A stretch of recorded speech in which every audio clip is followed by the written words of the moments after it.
তারা ঘরের ভেতরে গিয়ে দরজা লাগিয়ে দেয়। কিছুক্ষণ পার হতেই বাইরে থেকে জামালের কণ্ঠ পাওয়া যায়। কামাল ভাই, কামাল ভাই, ঘর থেকে বের হন। পাহাড় থেকে পানি নামছে, নদীর বাঁধ ভেঙে গেছে। কি বলছিস জামাল? হ্যাঁ ভাই, সর্বনাশ হয়ে গেছে। পুরো গ্রামের দিকে পানির স্রোত ধেয়ে আসছে। ঘর বাড়ি কিচ্ছু থাকবে না, টিলার উপরেই যেতে হবে। ওটাই এখন সবচেয়ে উঁচু জায়গা। আমিনা, ফাতিমা, তাড়াতাড়ি বের হও, আর এক মুহূর্ত থাকা যাবে না। আমাদের সব জিনিসপত্র, আমাদের গরু ছাগল। জীবনের চেয়ে বড় কিছু নেই আমিনা, এখন শুধু নিজেদের বাঁচাতে হবে। ফাতিমার হাতটা শক্ত করে ধরো, কোনোভাবেই ছাড়বে না। তারা ঘর থেকে বের হয়। ততক্ষণে উঠানে গোড়ালি ডোবা পানি, চারদিকে শুধু স্রোতের শব্দ, মানুষের আর্তনাদ আর চিৎকার।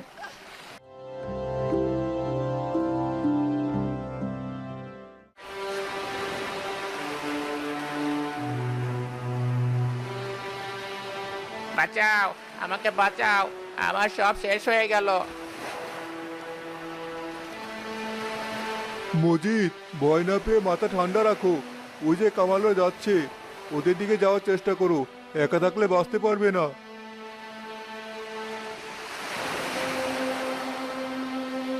চাচা, আপনি ঠিক আছেন? আমি ঠিক আছি বাবা, তোমরাই উঁচু টিলার দিকে এগুতে থাকো। স্রোত খুব বেশি, সাবধানে পা ফেলো। আমার আর চলার শক্তি নেই, পা দুটো অবশ হয়ে আসছে।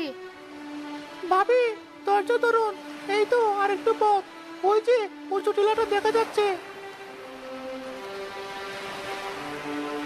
আমার সব গেল, আমার ঘর, আমার বাড়ি, আমার শেষ সম্বল।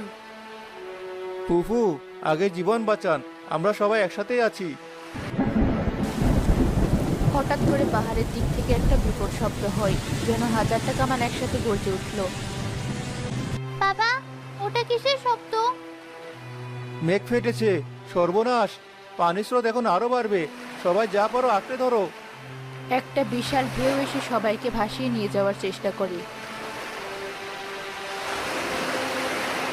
কামাল প্রাণপণে একটা বড় গাছের গুড়ি আঁকড়ে ধরে থাকে। আমিনা, ফাতিমা, তোমরা কোথায়? কাছাকাছি কোনো জায়গা থেকে তাদের কণ্ঠ ভেসে আসে। আমরা এখানেই, তোমার পাশেই। জামাল ভাই কোথায়? আমি আছি ভাবি, চিন্তা করবেন না। মজিদ ভাইও আমার সাথেই আছে। আমার দম বন্ধ হয়ে আসছে, আমি আর পারবো না। চুপ করো তো, মরার কথা মুখে আনবে না, বাঁচতে হবে। স্রোতের সাথে লড়াই করো না, গা ভাসিয়ে দাও। শুধু কোনো কিছু একটা ধরে রাখো, শক্তি বাঁচিয়ে রাখো।